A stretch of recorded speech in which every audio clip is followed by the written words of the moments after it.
আপনাদের সামনে হযরত আসিয়া রাদিয়াল্লাহু তাআলা আনহার একটি অসাধারণ ঘটনা বর্ণনা করব। যিনি ছিলেন ফিরআউনের স্ত্রী। তিনি এমন একজন মহিয়সী নারী ছিলেন যিনি ফিরআউনের সকল জুলুম ও অত্যাচারের মধ্যেও তার ঈমানের উপর অটল ছিলেন। তিনি সত্যের পথে অবিচল থেকে আল্লাহ রাব্বুল আলামিনের ইবাদত করতেন এবং তার কাছে দোয়া করতেন সর্বসময়। এই গল্পটি তার অটল ঈমান, ত্যাগ এবং আল্লাহর অগাধ ভালোবাসার একটি অবিস্মরণীয় উদাহরণ। আসুন শুরু করা যাক আজকের গল্প। একদিন গভীর রাতে ফিরআউন গভীর ঘুমে আচ্ছন্ন ছিল। চারদিক নিস্তব্ধতা ছড়ে পড়েছিল এবং রাতের গাঢ় অন্ধকার সবকিছুকে ঢেকে দিয়েছিল। এই সুবর্ণ সুযোগ দেখে হযরত আসিয়া রাদিয়াল্লাহু তাআলা আনহা অত্যন্ত সতর্কতার সাথে উঠলেন এবং আল্লাহ রাব্বুল আলামিনের ইবাদতে মগ্ন হলেন। অনেকক্ষণ ধরে তিনি পূর্ণ হৃদয় ও সত্যিকারের ইখলাসের সাথে আল্লাহর ইবাদত করতে থাকলেন। তারপর তিনি দুই হাত তুলে কান্নার সাথে আল্লাহ তাআলার কাছে দোয়া শুরু করলেন। তিনি বললেন, হে রাব্বুল আলামিন, এই দুনিয়ায় যা কিছু ঘটছে সবই তোমার ইচ্ছাই ঘটছে, তোমার অনুমতি ছাড়া কিছুই সম্ভব নয়। হে আমার মালিক, আমার স্বামীকে হিদায়াত দাও। সে অজ্ঞতার কারণে নিজেকে খোদা মনে করছে, নিরীহ মানুষের উপর জুলুম করছে। তার হৃদয়কে পরিশুদ্ধ করো, তাকে এমন জ্ঞান দাও যা তার চোখ খুলে দেবে। হে আল্লাহ, তাকে তার ভুলের জন্য অনুতপ্ত করো। আমরা সবাই তোমার সৃষ্টি, আমাদের ক্ষমা করো এবং সঠিক পথে চলার তৌফিক দান করো। আসিয়া ধীরে ধীরে নিজের জন্য, স্বামীর জন্য এবং সমগ্র মানব জাতির জন্য আল্লাহ তাআলার কাছে দোয়া করছিলেন। কাঁদতে কাঁদতে তিনি তার হৃদয়ের ব্যথা প্রকাশ করছিলেন। কিন্তু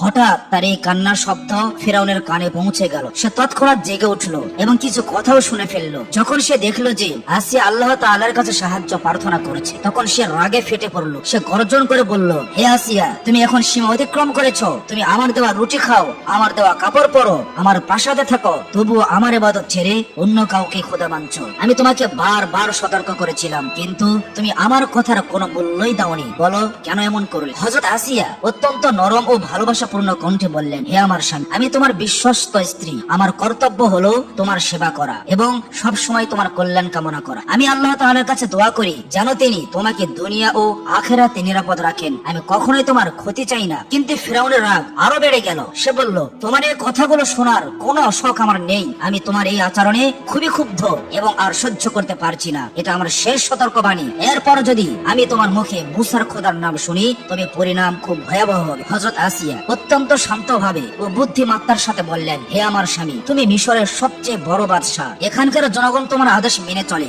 শক্তি ও বুদ্ধিতে তোমার কোনো প্রতিদ্বন্দ্বী নেই। কিন্তু তবুও তুমি এমন অজ্ঞতা কেন করছো? তুমি জানো যে এই পুরো বিশ্বের একমাত্র মালিক হলেন আল্লাহ রাব্বুল আলামিন। তবুও তুমি নিজেকে খোদা বলছো কেন? যদি তুমি সত্যি খোদা হতে, তবে তুমি কি একটি ছোট্ট মশা বা মাছি তৈরি করতে পারতে? যখন তুমি একটি সামান্য পোকাও তৈরি করতে পারো না, তখন কিভাবে খোদা হতে পারো? দেখো, সূর্য, চাঁদ, তারা, উঁচু পাহাড়, গাছপালা, সবই আল্লাহর কুদরতের তৈরি। তুমি কি এর মধ্যে কিছু তৈরি করতে পারো? না, পারো না। তবে তুমি কোন যুক্তিতে নিজেকে খোদা মনে করছো? তুমি শুধু তোমার ক্ষমতা ও শক্তির জোরে এই মিথ্যা দাবি করছো যে তুমি খোদা। কিন্তু সত্যি বলো, আমার কথা কি ভুল? হযরত আসিয়া রাদিয়াল্লাহু তাআলা আনহার এই কথা শুনে ফিরআউন রাগে গর্জে উঠল এবং চিৎকার করে বলল, হে বিশ্বাসঘাতক নারী, তোমার সাহস কি করে হলো আমার চোখে চোখ রেখে এমন কথা বলার? তুমি এত বড় সাহস কি করে পেলে? আমাকে তুমি প্রশ্ন করছো? তুমি কি জানো না আমার আইন কতটা কঠোর ও নির্মম? এখন আমি সব বুঝে গিয়েছি। তুমি আর মুসা দুজনেই আমার বিরুদ্ধে ষড়যন্ত্র করছো। তোমাদের দুজনের উদ্দেশ্য একটাই, আমাকে খোদা মানতে অস্বীকার করা। তুমি আমার স্ত্রী হয়েও আমার আইনকে প্রত্যাখ্যান করেছো, আমাকে অপমান করেছো। তোমার পরিণাম খুব ভয়ঙ্কর হবে। এখন তোমার বাঁচার কোনো পথ। এই বলে ফিরআউন রাগে ফুঁসতে ফুঁসতে সেখান থেকে চলে গেল। কিন্তু ঠিক তখনই একটি গুরুত্বপূর্ণ ঘটনা ঘটল। হযরত মুসা আলাইহিস সালাম ফিরআউনের এক রাধুনীকে হত্যা করলেন এবং মাদাইনের দিকে রওনা হয়ে গেলেন। যখন ফিরআউন এই খবর পেল, তখন সে মুসাকে সর্বত্র খুঁজতে আদেশ দিল। কিন্তু শত চেষ্টা করেও মুসাকে খুঁজে পাওয়া গেল না। ফিরআউন উদ্বিগ্ন ও অস্থির হয়ে পড়ল। সেই রাতে সে হযরত আসিয়াকে ধমক দিয়ে প্রাসাদ থেকে বের করে দিল। কয়েকদিন কেটে গেল, কিন্তু ফিরআউন প্রাসাদে ফিরল না। এইভাবে কেটে গেল কয়েকদিন। তারপর একদিন হাসিমুখে ফিরআউন তার কক্ষে এলো এবং বলল, হে আসিয়া, সেদিন আমি তোমার কথা শুনে রাগে চলে গিয়েছিলাম এবং তোমাকে সতর্ক করে গিয়েছিলাম। কিন্তু পরে আমি ভেবেছি হয়তো আমার তোমাকে এভাবে ধমকানো উচিত হয়নি। আমি লজ্জিত এবং দুঃখিত। হযরত আসিয়া খুব নরম ভাবে বললেন, হে আমার প্রিয় স্বামী, এত লজ্জিত হওয়ার কিছু নেই। তুমি আমার স্বামী, আমাকে ধমকানোর অধিকার শুধু তোমারই আছে। তবে আমি এটাই বলতে চাই যে আমার ঈমান ও আমার নীতি কোনো হুমকি দিয়ে টলানো যাবে না। আমি মৃত্যুকে ভয় করি না, কারণ আমার একমাত্র ভরসা হলেন আল্লাহ রাব্বুল আলামিন। ফিরআউন বলল, ঠিক আছে, আমি তোমাকে একটি প্রশ্ন করতে চাই, সত্যি করে বলো, মুসা এখন কোথায়? হযরত আসিয়া বললেন, আমি জানি না। তুমি বলো, তোমার কি মনে হয় আমি জানি মুসার কি কি কোনো সমস্যা হয়েছে? ফিরাউন বলল, না না, আমার সৈন্যদের পক্ষ থেকে তার কোনো সমস্যা নেই, কিন্তু কয়েকদিন ধরেই কোথাও তাকে পাওয়া যাচ্ছে না। হযরত আসিয়া বললেন, দেখো, মুসা একজন বুদ্ধিমান ও প্রাপ্তবয়স্ক মানুষ, তার জ্ঞান ও বুদ্ধি শক্তি অনেক বেড়ে গিয়েছে, সে ভালোভাবে জানে কি সঠিক আর কি ভুল। ফিরাউন জিজ্ঞেস করলো, তুমি কি বলতে চাও যে সে আমার সাথে দেখা করলে আমি তাকে মেরে ফেলতাম? হযরত আসিয়া সহজভাবে উত্তর দিলেন, এটা তুমি ভালো জানো তুমি কি করতে। ফিরাউন বলল, আমার সবচেয়ে বড় দুঃখ এটাই যে তুমি আমার স্ত্রী হয়েও আমাকে খোদা মানতে অস্বীকার করেছো। মিশরের সবাই আমাকে খোদা মানে, কিন্তু তুমি একমাত্র যে আমাকে খোদা মানে না। আমি এই দেশের বাদশাহ, আমাকে এই সব জুলুম ও ইনসাফের সিদ্ধান্ত নিতে হবে। কিছুদিন আগে মুসা আমার এক রাধুনীকে হত্যা করে পালিয়ে গিয়েছে, যদি আমি তার হিসাব না করি তবে আমার জনগণ আমার সম্পর্কে কি ভাববে? হযরত আসিয়া বললেন, যদি আমি তোমার এই প্রশ্নের উত্তর দেই তবে তুমি কি বলতে পারো যে তুমি এখন পর্যন্ত কতজন নিরহ বনী ইসরাইলের শিশুকে হত্যা করেছো? তুমি কি কখনোই নিজের এই অপরাধের হিসাব করেছো? তুমি শুধু একজন জ্যোতিষীর কথায় বিশ্বাস করে হাজার হাজার নীরব শিশু প্রাণ নিয়েছো। এটা কি জুলুম নয়? এই জুলুমের কোনো কি হিসাব হবে না? ফিরাউন রাগে কাঁপতে কাঁপতে বলল, আমি ভেবেছিলাম আজ আমি তোমার উপর রাগ করবো না, কিন্তু তুমি আবারও আমাকে উত্তেজিত করেছো। শোনো, আমি আমার ইলাহি দাবির মাধ্যমে মানুষের হৃদয়ে আমার রাজত্ব বজায় রাখতে চাই। আমি শেষবারের মতো বলছি, আমাকে খোদা মানো, নইলে পরিণাম খুব ভয়ঙ্কর হবে। হযরত আসিয়া অত্যন্ত শান্তি ও সাহসের সাথে বললেন, আমিও তোমাকে শেষবারের মতো বলছি, আমি শুধুমাত্র আল্লাহ রাব্বুল আলামিনকেই খোদা মানি, আমি তারই ইবাদত করি, তার উপরে ঈমান রাখি। তাই তুমিও তোমার এই মিথ্যা খোদা দাবি থেকে তওবা করো এবং সত্যিকারের মালিকের উপর ঈমান আনো। ফিরাউন তিল মিলিয়ে উঠল, তার মুখ রাগে লাল হয়ে গেল, সে প্রাসাদ থেকে বেরিয়ে গেল। এখন সে আসিয়াকে শাস্তি দেওয়ার সিদ্ধান্ত নিয়ে ফেলেছে। সে তার ঘনিষ্ঠ বন্ধু ও উজির হামানকে ডাকলো। কিছুক্ষণের মধ্যেই হামান হাজির হলো এবং বলল, কি হয়েছে জাহাপানা, কোন নতুন বিপদ? ফিরাউন গম্ভীর কণ্ঠে বলল, হামান, তুই আমার শৈশবের বন্ধু, আমার প্রতিটি সাফল্য তোর হাতে এসেছে, কিন্তু এখন একটি পারিবারিক সমস্যা দেখা দিয়েছে। আমার স্ত্রী আসিয়া আমাকে খোদা মানতে অস্বীকার করছে। আমি তাকে হুমকি দিয়েছি, ছেড়ে দিয়েছি, কিন্তু সে এখনো রাতে আল্লাহ তাআলার কাছে দোয়া করে, কাঁদে, বিড়বিড় করে, এমনকি এখন সে মুসাকেও তার পথে নিয়ে গিয়েছে। এই কথা কারো কানে যেন না যায়। এখন তুই বল, এই বিদ্রোহী নারীর কি করা উচিত? তাকে কি শাস্তি দেওয়া যায়? হামান বলল, আমার মতে বেগম সাহিবাকে বন্দী করে ফেলা উচিত। আর যদি কেউ প্রশ্ন করে তবে আপনি ঘোষণা করতে পারেন যে ফেরাউনের আইন সবার জন্য সমান, যে কেউ তার বিরুদ্ধে যাবে, সে নিজের হোক বা পরের, সে অবশ্যই শাস্তি পাবে। ফেরাউন বলল, একদম ঠিক, এতে দুটি সুবিধা হবে। প্রথমত, লোকেরা মনে করবে আমি ন্যায়পরায়ণ, আর দ্বিতীয়ত, বন্দী থাকার কারণে আসিয়ার ঈমান দুর্বল হয়ে যাবে এবং সে বাধ্য হয়ে আমাকে খোদা মানতে শুরু করবে। পরের দিনই হযরত আসিয়া ও তার সন্তানদেরকে কারাগারে পাঠালো, শুধুমাত্র এই কারণে যে তিনি তাওহীদের পথে অটল ছিলেন। এরপর শুরু হলো একজন সত্যিকারের মুমিনের কঠিন পরীক্ষা। ফেরাউন খাবার পানি সব বন্ধ করে দিল এবং কারাগারের কাছে পচা গলা লাশ ফেলে দিল। দুর্গন্ধে পরিবেশ বিষাক্ত হয়ে উঠল, সন্তানদের শ্বাসরুদ্ধ হতে লাগলো। তখন সন্তানরা তাদের মাকে জিজ্ঞেস করলো, আম্মা, আমরা কি হকের পথে আছি?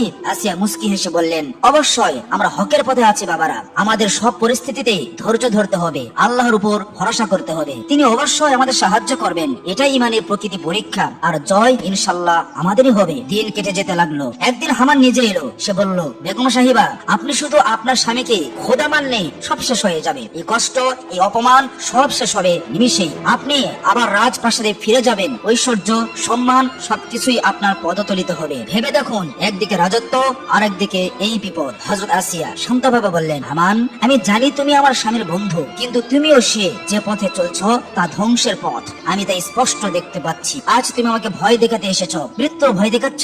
আমি জানি একদিন সবাইকে মরতে হবে, কিন্তু মৃত্যুর পর তুমি বা ফেরাউন আমার ভাগ্যের মালিক থাকবে না, তখন আমি শুধু আমার মালিকের দরবারে থাকবো। হামান হতাশ হয়ে চলে গেল, কিন্তু হযরত আসিয়ার ঈমান আরো দৃঢ় হতে লাগলো। জুলুম তার চরমে পৌঁছালো, কিন্তু তিনি প্রতিটি কষ্ট ধৈর্যের সাথে সহ্য করছিলেন। একদিন ফেরাউনের মনে তার পুরনো কথা, তার ভালোবাসা মনে পড়ল। সে ভাব, যদি আসিয়া শুধু মুখে হলেও আমাকে খোদা মানতো তবে আমি তাকে ছেড়ে দিতাম। হয়তো এখন সে ভেঙে পড়েছে। এই ভেবে সে হামানকে নিয়ে কারাগারে গেল। হামান বলল, বেগম সাহিবা, আপনার স্বামী এখনো আপনাকে অনেক ভালোবাসেন, কিন্তু আপনি তার কথা না মানায় তাকে বাধ্য হয়ে আপনাকে বন্দী করতে হয়েছে। এখনো সময় আছে, যদি আপনি তাকে খোদা মানেন তবে সবকিছু আগের মতো হয়ে যাবে। হযরত আসিয়া ফেরাউনের চোখে চোখ রেখে বললেন, হে আমার স্বামী, যে নিজের শক্তি ও অহংকারে নিজেকে খোদা বলে এবং নিজের স্ত্রী সন্তানদের কারাগারে পাঠায়, সে আজ আমাদের দেখতে এসেছে। তবু আমি খুশি যে তুমি আমাদের দেখতে এসেছো। ফেরাউন বলল, আসিয়া, তুমি আমার প্রথম স্ত্রী, আমি আমার জীবনের শুরুটা তোমার সাথে করেছি। তুমি জানো আমি তোমাকে কতটা ভালোবাসি, তবু আমি তোমাকে কেন বন্দী করেছি তাও তুমি জানো।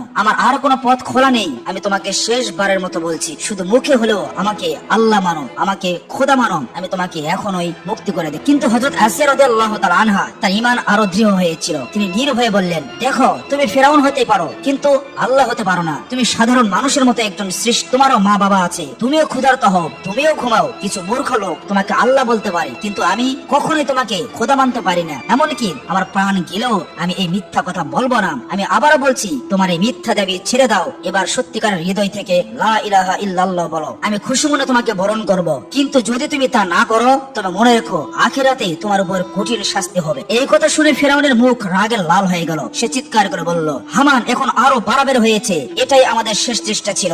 এখন স্পষ্ট যে এই নারী কখনো আমার কথা মানবে না। যাও ঘোষণা করে দাও, কাল খোলা মাঠে এই বিশ্বাসঘাতক নারীকে কঠিন শাস্তি দেওয়া হবে এবং এই শাস্তি খুব ভয়ানক হবে। মিশরের সমস্ত মানুষ দেখবে ফিরআউনকে আল্লাহ না মানার পরিণাম কি হয়। এই কথা শুনে হযরত আসিয়া বুঝে গেলেন যে পরের দিনটি হয়তো তার শেষ দিন হবে। তিনি নিজেকে মানসিক ভাবে আত্মিক ভাবে প্রস্তুত করলেন। রাত কেটে গেল, সকালের আলো ছড়িয়ে পড়লো। আজ সেই দিন যেই দিন একজন সত্যিকারের ইমানের সবচেয়ে বড় পরীক্ষা হতে চলছে। খোলা মাঠ, ইনসাফ হতে চলছে হযরত আসিয়া ও তার নিরহ সন্তানদের জন্য। শহরের প্রতিটি কোণ থেকে খোলা মাঠে ইনসাফ হতে চলছে হযরত আসিয়া ও তার নিরহ সন্তানদের জন্য। শহরের প্রতিটি কোণ থেকেই মানুষ এসেছে, শিশু, বৃদ্ধ, নারী, পুরুষ সবাই জড়ো হয়েছে। হযরত আসিয়া ও তার সন্তানদের বন্দী করে মাঠে আনা হলো। চারিদিকে নিস্তব্ধতা, পরিবেশ ভয়ঙ্কর। সবাই শ্বাস বন্ধ করে দেখছে এখানে এখন কি হবে। তখন ফিরআউন ও তার উজিরেরা সেখানে পৌঁছালো। ফিরআউন শেষবারের মতো নিজেই হযরত আসিয়াকে বলল, আসিয়া এখনো সময় আছে, আমি তোমাকে আরেকবার বলছি, তুমি কি আমাকে আল্লাহ মানতে প্রস্তুত? হযরত আসিয়া মুস্কি হেসে পূর্ণ আত্মবিশ্বাসের সাথে বললেন, আমি শুধুমাত্র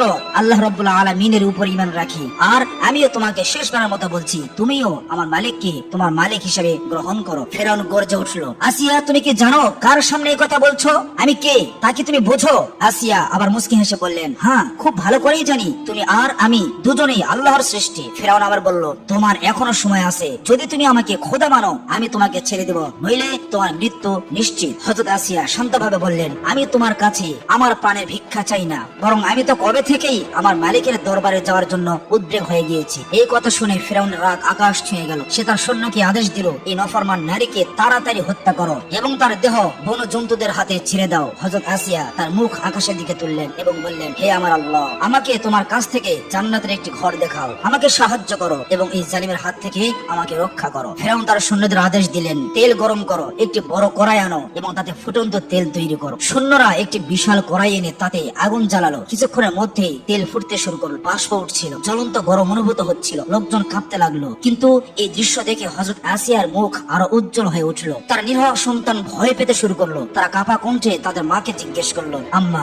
আমাদের কি এই ফুটন্ত তেলে ফেলে দেওয়া হবে? এটা কি আমাদের জন্য গরম করা হচ্ছে? হযরত আসিয়া তার সন্তানদের মাসুম মুখ দেখলেন, তাদের বুকে জড়িয়ে ধরলেন এবং মুস্কি হেসে বললেন, আমার প্রিয় সন্তানেরা, ভয় পেও না, আমাদের কারো কাছে ভয় পাওয়ার দরকার নেই। আমরা আল্লাহ রাব্বুল আলামিনের উপর ঈমান এনেছি এবং এখন আমরা তার কাছেই যাচ্ছি। দেখো জান্নাতের ফেরেশতারা তোমাদের ডাকছে, আমাদের জন্য জান্নাতের বাগানের দরজা খুলে গিয়েছে। ফিরআউন রাগে আসিয়ার দিকে তাকালেন এবং বললেন, যদি তুমি এখন আমাকে খোদা না মানো তবে তোমাকে এবং তোমার সন্তানদেরকে এই ফুটন্ত তলে ফেলে দেব। হযরত আসিয়া নির্ভয়ে বললেন, হে ফিরআউন, আমাদের মৃত্যুর কোনো ভয় নেই, আমরা তো কবে থেকেই আল্লাহ তাআলার কাছে যাওয়ার জন্য প্রস্তুত হয়ে আছি। আমাদের মাবুদ, আমাদের আল্লাহ আমাদেরকে ডাকছেন। এই কথা শুনে ফিরআউনের উম্মত আরো বেড়ে গেল। সে রেগে জাল্লাদকে বলল, জাল্লাদ, এই অভাগিনী নারীর সন্তানদের তার সামনেই এই ফুটন্ত তেলে ফেলে দাও। আদেশ পাওয়া মাত্র জাল্লাদ একে একে হযরত আসিয়ার নিরহ সন্তানদের ফুটন্ত তেলে ফেলে দিতে লাগলো। চারদিকে কচি দেহ টুকরো টুকরো হয়ে গেল, কিন্তু তাদের মায়ের ঈমানে একটু কমতি হলো না। এখন শুধু একটি ক্ষুদ্র শিশু বাকি ছিল। সে তার মায়ের সাথে লেপ্টে গেল। যেন সে বুঝতে পারলো এখন তার পালা। জাল্লাদ তাকে মায়ের কাছ থেকে আলাদা করার চেষ্টা করতে লাগলো, কিন্তু সে মাসুম শিশু তার মায়ের কাছে লেপ্টে থাকলো। এই দৃশ্য দেখে ফিরআউন এগিয়ে এলো। সে ক্ষুদ্র শিশু ভেবেছিল হয়তো ফিরআউন তাকে বাঁচাবে, কিন্তু সে জানতো না যে ফিরআউন একটি পাষাণ হৃদয়ের জালিম। তার বুকে রহম নেই, তার বুকে কোনো মায়া নেই। ফিরআউন সে শিশুকে নিজের হাতে তুলে নির্মম ভাবে ফুটন্ত তেলে ফেলে দিল। কিন্তু এত কিছুর পরও হযরত আসিয়া রাদিয়াল্লাহু তাআলা আনহার মুখে ঈমানের আলো আর উজ্জ্বল হয়ে উঠলো। ফিরআউন চিৎকার করে বলল, আসিয়া, এখন তোমার পালা, আমি তোমাকে আবারও বলছি, তুমি আমাকে খোদা মেনে নাও। হযরত আসিয়া নির্ভয়ে বললেন, কখনোই না, আমি তোমাকে আমার ইলাহি ভাবেই না। কোন বুদ্ধিমান মানুষ তোমার পশুর মতো আচরণ দেখে বলতে পারো না যে তুমি খোদা। তুমি একজন জালিম, একজন খুনি বাদশা, যা করার তাই করো। আমি তোমাকে কখনোই খোদা বলে মানব না। আমার এই দুনিয়ায় বেঁচে থাকার আর কোনো ইচ্ছা নেই। আমি তো আমার রবের কাছে যাওয়ার জন্য একেবারে রেডি হয়ে আছি। এখন ফিরআউনের হৃদয়ে ভয় ঢুকে গেল। সে ভাবতে লাগলো, যদি এই নারী আরো বেশি সময় বেঁচে থাকে তবে তার এই উজ্জ্বল ঈমান মানুষকে বিপদে প্রাসাদে নিয়ে যাবে। সে জাল্লাতের দিকে তাকিয়ে চিৎকার করে বলল,